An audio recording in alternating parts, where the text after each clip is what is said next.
Presiden Jokowi menceritakan momen saat pesawat kepresidenan batal mendarat di Bandara Ibu Kota Nusantara atau IKN. Diketahui penyebabnya karena infrastruktur bandara belum siap dan belum memungkinkan untuk pendaratan. Belum memadai baik dari infrastruktur untuk landing maupun take off.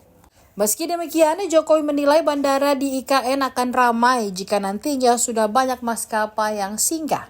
Jokowi juga mengakui bahwa hal itu akan sulit terjadi, namun tidak mustahil.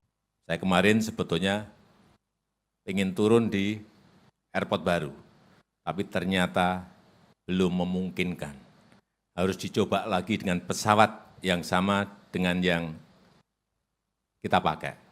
Jadi masih menunggu percobaan landing dan take off dari pesawat-pesawat yang akan mencobanya, sehingga memang pesawat yang kita tumpangi belum bisa turun di airport Nusantara. Tetapi kalau nanti airport ini bisa banyak traffic, banyak maskapai, banyak airline yang naik dan turun di airport Nusantara, ini akan menjadi sebuah keramaian di Ibu Kota Nusantara.